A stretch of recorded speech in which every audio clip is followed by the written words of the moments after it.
Sanibona bafethu uvana lo so namhlanje uHugo Bros ukhiphe announcement. Leyo announcement leyo ubezo announce abadlali abazohamba bayo represent iBafana Bafana okugcina ngci kuma games awu2 asale kuma World Cup qualifiers. Igame esoyidlala against iZimbabwe, eyodlala eMoses Mabhida negame ezodlalwa against iRwanda ezodlala le eMbombela Stadium. Ama games are crucial ngempela lawa for iBafana Bafana. So lawa abadlali laba babizile uyabathemba ngempela ukuthi ibone abazokwazi ukuthi basize si qualify for iWorld Cup. Angazi ngangitshela ama comments uma usubabonile lo badlali ngangitshela how do you feel about laba players lawa abiziwe. Ngangitshela uthi imaphi wena ngokwakho obekumele abizwe, but ke nawo ama players awabizile uHugo Bros azo representa iCountry. Goalkeepers bafethu Ronwen Williams is the first goalkeeper obiziwe. Angifuni kuya lena le. Ronwen Williams currently is the best goalkeeper okhona vele yabo goalkeeper esinabo la eSouth Africa. Uzolandela ubani umunye goalkeeper olandelile kuyena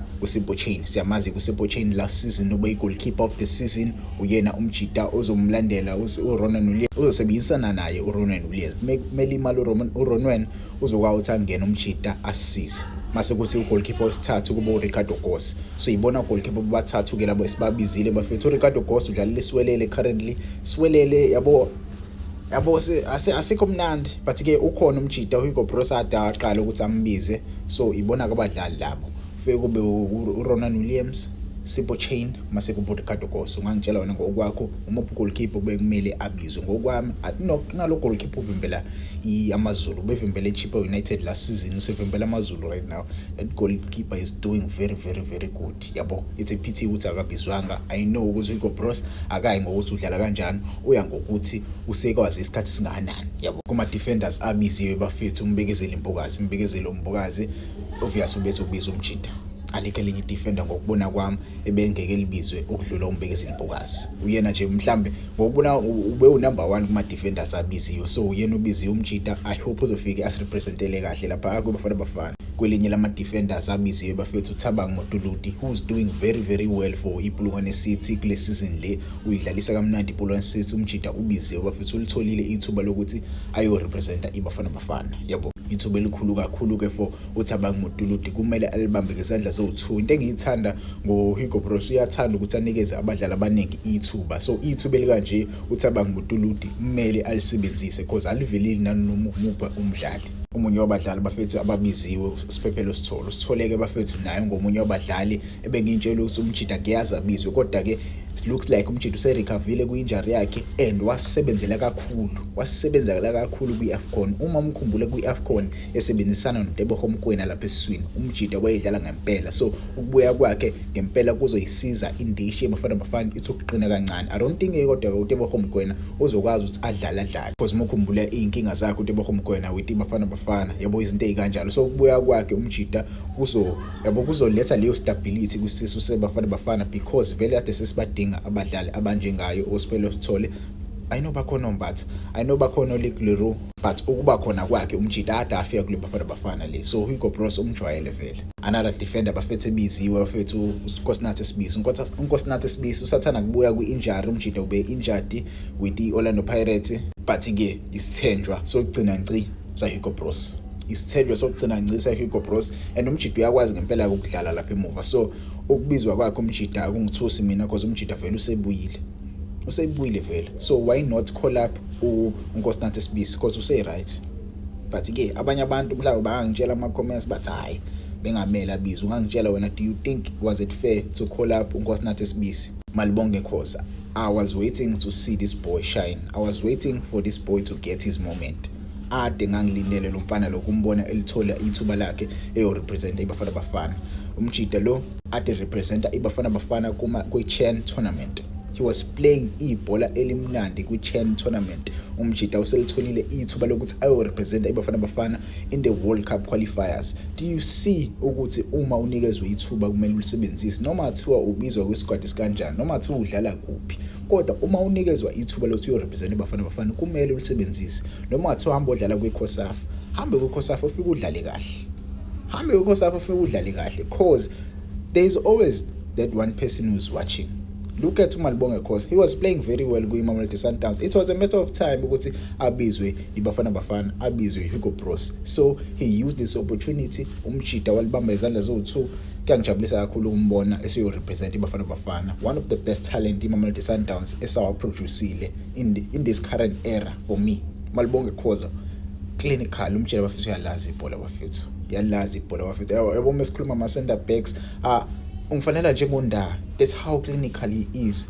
He's like uNda, uCalm when he has the ball, uyakwazi ukucabanga, uyakwazi ukuphasa kahle. Yabo hatatazeli, akekho that rough, but uyile defender ehlakaniphile. Yabo yonke engiyithanda ngaye.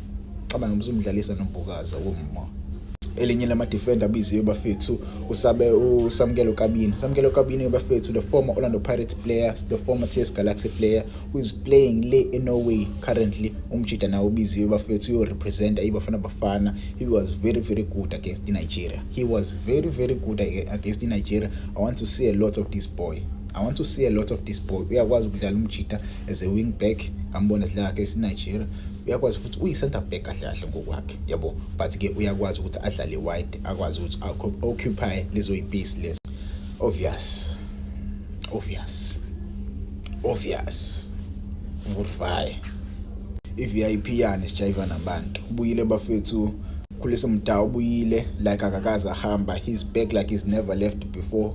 Ubuyile kwisikhala sakhe kuBafana Bafana. Hugo Broos uyamthemba umchita, uyadlala kakhulu. Is one of our best players kwisquad seBafana Bafana. So ukubuya kwakhe kuzosiza kakhulu. So kuyangijabulisa ukumbona ebuyile umchita. Another player bafethu Aubrey Modiba. He plays very good imidlalo kuBafana Bafana. Yonke engichaza ngaye, yabo, uyena ungamjudge but imidlalela kuBafana Bafana ubokumnaki imidlala for iBafana Bafana. He plays very good. So kuyangijabulisa ukumbona naye ebiziwe.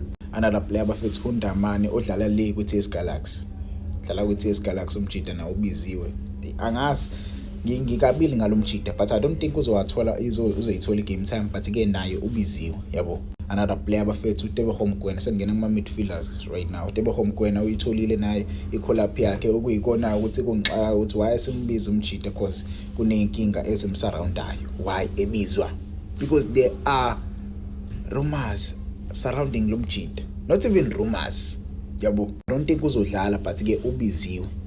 But I don't think uzodlala. He knows the truth. He knows he's the reason. But again, I'm not blaming him. There are people up there who were supposed to watch his yellow cards. There were people up there who were supposed to watch his yellow cards. Another player ubiziwe basusi Opas bafethu isiXwembe sibiziwe bafethu isiXwembe siyadlala, even though singayithola kakhulu game time kwiMamelodi Sundowns, but ke sibiziwe bafethu isiXwembe so represent iBafana Bafana. Kuyangijabulisa kakhulu ukumbona umchita edlala.